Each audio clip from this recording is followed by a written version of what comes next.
we continue our discussion on one dimensional convection diffusion equation, and we continue discussing about the exponential scheme. So, we will come to one form of the exponential scheme soon, which is called as the hybrid scheme, and this slide talks about the hybrid scheme in some detail, but before we do that we will do some calculations and come back to this slide. So, this is where we ended our last discussion. So, we were talking about exponents coming up in the coefficients of the different terms, and that is what makes it extremely expensive. So, we will find ways of reducing the expense. So, instead of having a perfect exponential profile fit, let us see whether we can go for something like piecewise fits or less complicated profile fits. All right. However, they conform closely to the exponential distribution as far as possible. So, let us take one of the coefficients, say the A e. So, from our previous discussion you remember that it was written like this, and we would prefer to write it in a non-dimensional form, where we put it as A e by d e. To compensate, it becomes P e over here in the numerator, because P e is f by d, and then this is essentially a non-dimensional form, right. Now, if we consider this equation to be of the form y equal to f x, so let us say x is nothing but Peclet number, then this becomes x by e to the power of x minus 1. So, this is a function, and we need to understand how this function behaves over a wide range of x, how y behaves. So, that is the idea. Now, let us say that when Peclet number becomes very strongly positive, so x tends to infinity. In that case, what would happen to y? Y would tend to 1 by e to the power of x, where x tends to infinity. So, we could not get to this form straight away. Actually, if you substitute x tends to infinity in this expression, then you have an infinity by infinity form. So, you have to go for the L'Hopital's rule, and then you take a derivative of the numerator and the denominator separately. So, d dx of the numerator then divided by d dx of the denominator with the same limit applied, and that should give you the identical limit as the original one as per the L'Hopital's rule. So, by L'Hopital you come to this expression and you work out this limit, and that tends to 0. That means, for very large Peclet number, the A e by d e will tend to 0.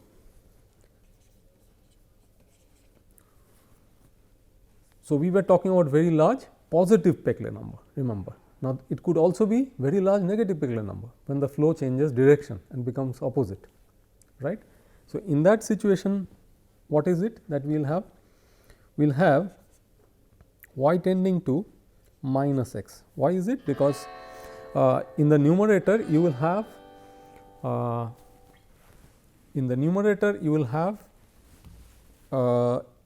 x, which is very large, it is tending to negative infinity, and in the denominator it is e tending to minus infinity, which is very small. So, it is x by minus 1 which is left, and therefore, y will tend to minus x.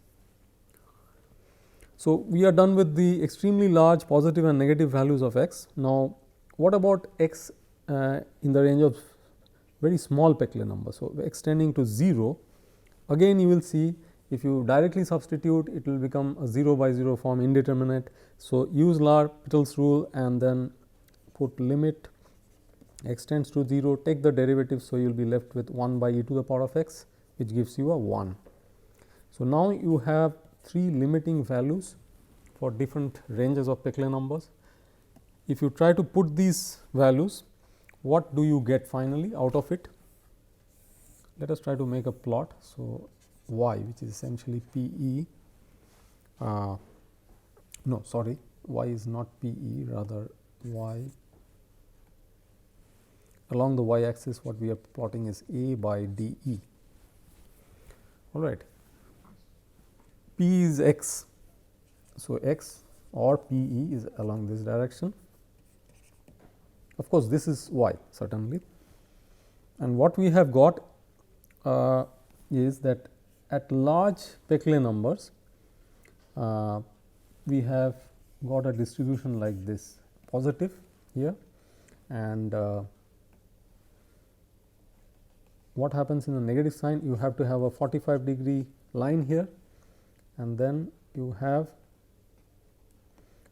again for very large negative values you need to have a line here, right.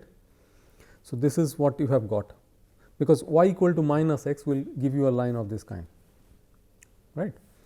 And what do you have at x tending to 0? You have a y equal to 1. So, let us mark this as 1. So, that is the intercept here.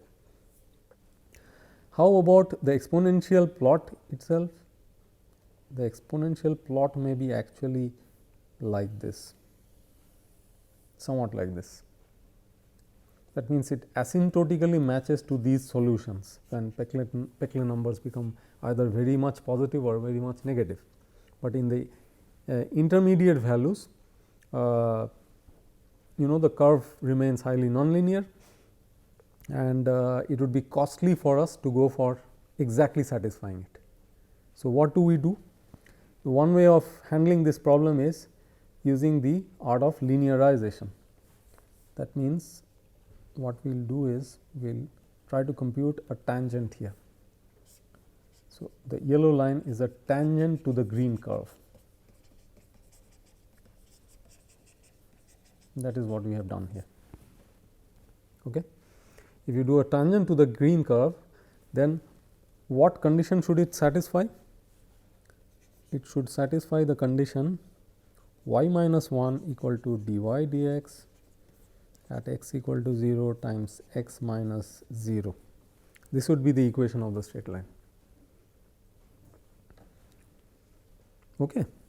So, of course, it comes from your straight line equation forms, different forms of straight line. This is y minus y 1 by x minus x 1 kind of form equal to dy dx or m, the slope of the straight line, right.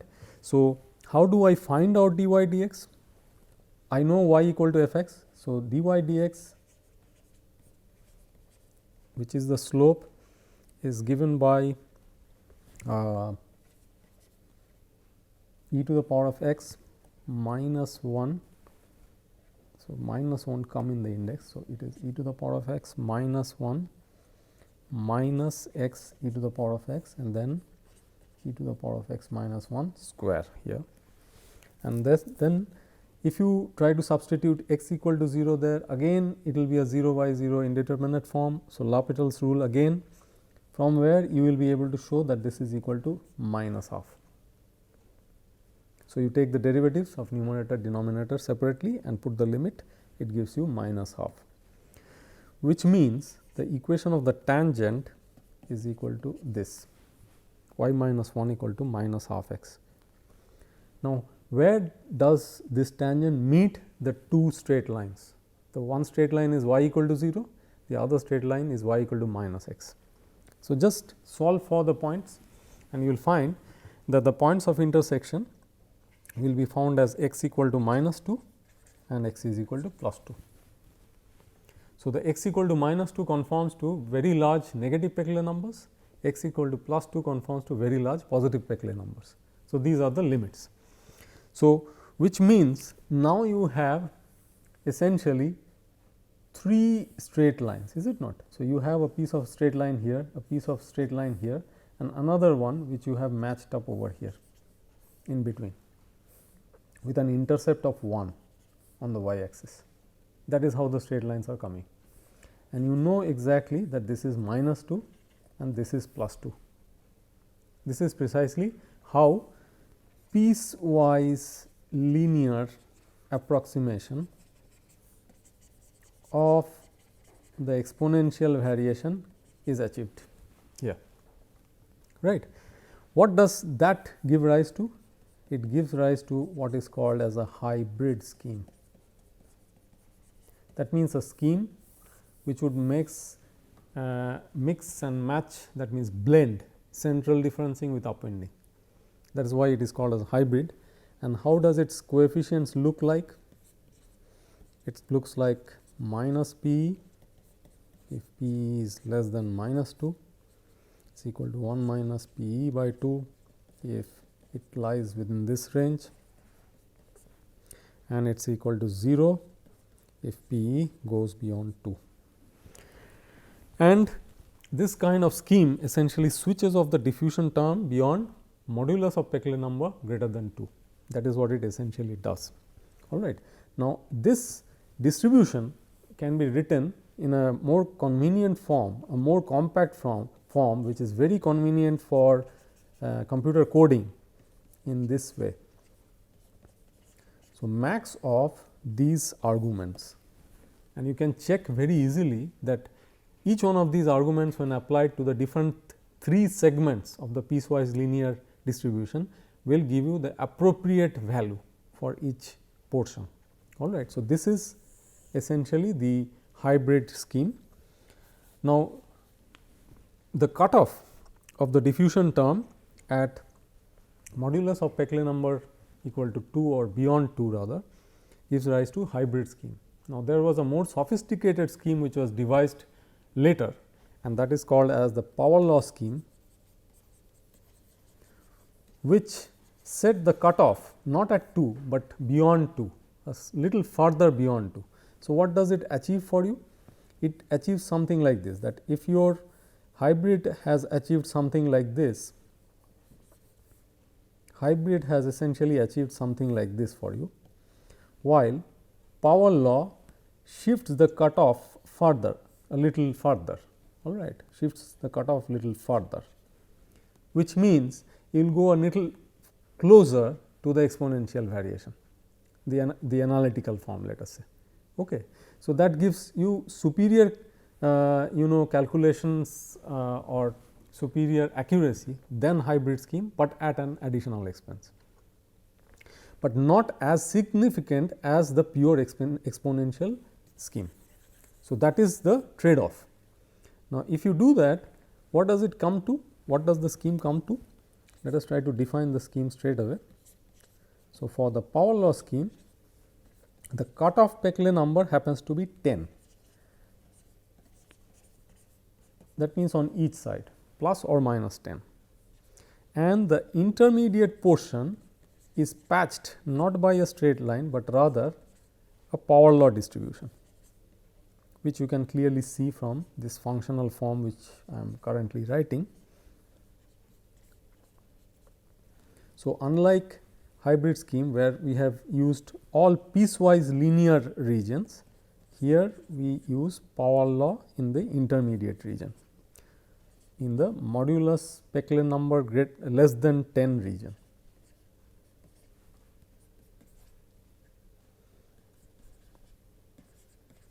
So, this is how power law functions,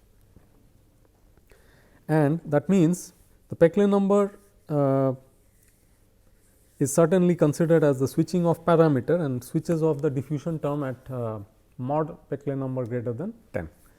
And if you use the max function for power law,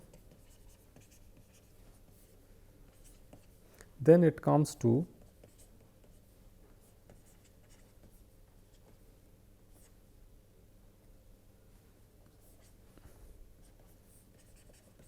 something like this, which is a little more complicated than the hybrid scheme, but nevertheless very easy to code in computer programs. So, this is how the power law functions, and now let us have a quick look at the slides where we sum up these aspects. So, hybrid scheme, as we said earlier, that it is a combination of central and upwind differencing schemes, and it is one in which diffusion is set to 0 when when cell Peclet number exceeds 2, and you can actually calculate the fluxes at the faces using distributions of this form. In the derivations, we have talked about how the coefficient AE by DE functions for hybrid scheme. From there, you can derive the flux calculations, etc., which is shown straight away over here. And of course, it is a blend between the second order central differencing and the first order upwind, and second order is applied for small Peclet number, and the upwind is applied at higher Peclet numbers. So, that you have the transportiveness property and the solution remains bounded at larger Peclet numbers. So, this is how the two are blended together, giving you a hybrid formulation. So, because the power law scheme is also a very related scheme, let us go to a slide where we discuss briefly about power law.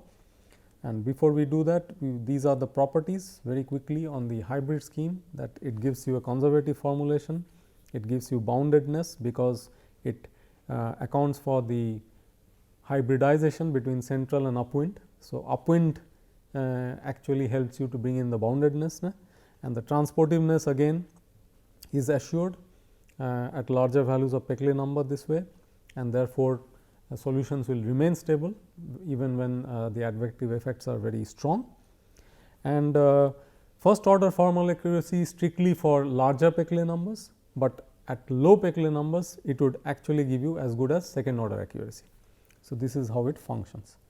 For power law again, which is a little more advanced version and it actually came little later in 1980. It is more accurate an approximation, as we discussed earlier, because of approximating nearly the exponential distribution in the intermediate Peclet number range instead of using a piecewise linear approximation for the coefficients, and therefore, you are expected to have more accurate approximations as a consequence. And in this scheme, the diffusion is set to 0 when Peclet number or the cell Peclet number exceeds 10, and its conservativeness, boundedness, transportiveness and accuracy are of similar order, but accuracy is strictly speaking of a higher order than power law, because of the superior approximation that we apply here in the intermediate Peclet number ranges. So, we have discussed about a number of schemes already now, which are either first order accurate or second order accurate or a blending between the two.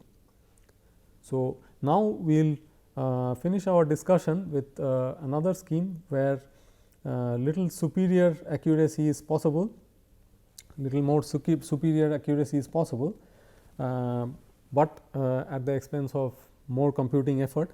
That scheme is called as the QUIC scheme, quadratic upstream interpolation for convective kinetics, which uses a quadratic fit involving 3 nodal points to calculate the values of phi at a particular cell face. So, let us do a calculation on how QUIC scheme works. Before we do that, we will just put a small grid together and show the different points which are of importance to us.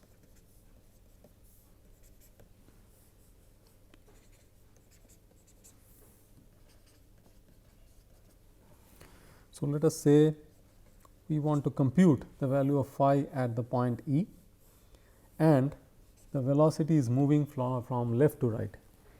In the case of QUIC, what we do is we take 3 nodes and make a quadratic fit, making sure that we have taken 2 upstream nodes and 1 downstream node in the process. So, as far as the phase E is concerned, because the flow is moving from left to right, the 2 upstream nodes are P and W, while 1 downstream node is E. All right. So, that is how the quadratic fit is made. Remember that because it is a quadratic fit on a uniform grid, it gives us third order formal accuracy. With 2 points it gives second order accuracy, like we have seen in central differencing. With 1 point value it gives first order accuracy, like we have seen first order upwind scheme. So, with 3 points on a uniform grid we will get third order accuracy. So, that is how QUIC is certainly more superior than all the numerical schemes we have discussed till now for advection diffusion equation.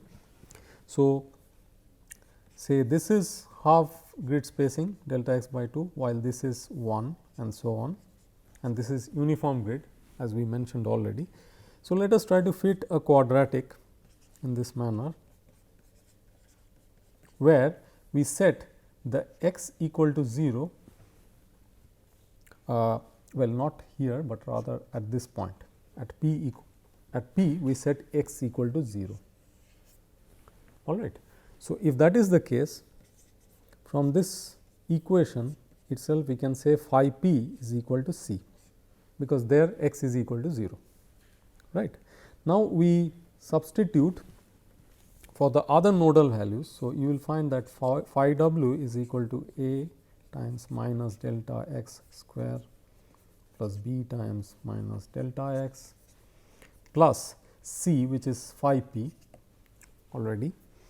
Now, this becomes a delta x square minus b delta x plus phi p, and then if we add the equations for before we add, we write down the equation for phi e.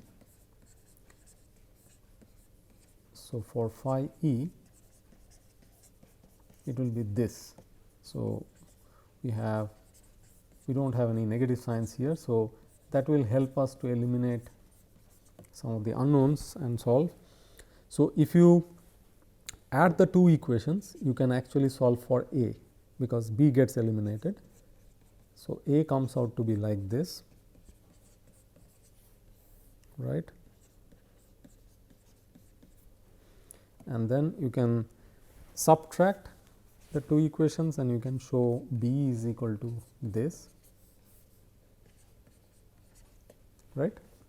And then what you need to do is substitute these a's and b's into the original equation and then rearrange the terms. After you do that, what do you come up with? You come up with an expression like this. Okay, what we will do is we will straight away write an expression for phi e by substituting the value of x is equal to delta x by 2 in the quadratic, because you have already solved for a, b and c. So, you now have the quadratic. In that quadratic you just substitute x is equal to delta x by 2. If you do that, you will get phi e. So, what will phi e come out to be? It will be phi e plus phi w minus 2 phi p by 2 delta x square into this plus phi e minus phi w by 2 delta x into delta x by 2 plus phi p. So, this will be the value at the east face. If you just rearrange the terms, this can be written in an index form. If I consider the nodal point p as I, then this gives me the indices phi I plus 1, phi I, phi I minus 1 and so on, right. So, this is the form of QUIC, all right, for the east face value of phi. Okay. You can similarly calculate for the west face of phi, and you can calculate for flow moving from right to left also. If you go back to the slide, you can actually have a look at that format here. So, in this slide you can easily see that for flow moving from left to right, this is how phi w can be worked out. From flow moving from left to right, this is how phi e can be worked out. So, this is f greater than 0, this is f greater than 0, and these are for f less than 0. So, this is the phi w expression for f less than 0, again phi e expression for f less than 0. So, from that one equation that we have worked out now, we can actually derive all these equations just by shifting it by half cell width, right, or rather one cell width. That means, if I have worked out this the phi at I plus half, in that expression if I substitute I equal to I minus 1, then I get I minus half, and therefore, I can generate the expressions for east and west faces, both for f greater than 0 and f less than 0. That is how it all works, right. So, if that is the thing, then we have now understood how we can even apply quick to our transport equation. So, let us go to our transport equation and try to apply quick to it and see what happens. Again, as I mentioned many times earlier, that the right hand side, the diffusive part, we continue to do a CDS, the central differencing, second order, right. And we are considering f greater than 0. So, phi e is 3 by 8 phi capital E plus 6 by 8 phi p minus 1 by 8 phi w. So, that is phi e, and the phi w can be similarly written as 3 by 8 phi p plus 6 by 8 phi w minus 1/8 phi w w, that means the node to the west of the w node. All right. So, now you have to collect all the terms and get the coefficients. So, for phi p, what do I get as coefficients? I get these terms put together gives me the A p. So, this whole expression gives me A p. Obviously, it is getting more complicated because I have a quadratic interpolation now. So, that gives me phi e times d e minus 3/8 f e plus phi w times f e by 8 plus 6 by 8 f w plus d w plus phi w w times minus f w by 8. So, this is what you get. All right. So, what is the outcome of this? It gives us some very important clues out here. We have a situation similar to what we found in the central differencing, that there is a case where this coefficient can become negative. Actually, we can easily show that as Peclet number, the cell Peclet number exceeds 8 by 3, this coefficient will become negative, which is a recipe for problem, numerical instability, lack of boundedness, and this inevitably will remain negative all the time, right, as long as u is from left to right, that means f is positive. So, then what is the difficulty with this situation? The situation leads to negative coefficients, and therefore, this will lead to lack of boundedness. And therefore, though it has higher formal order of accuracy, quick scheme would develop certain numerical instabilities if we are not very careful about the cell Peclet number limit. Thank you very much.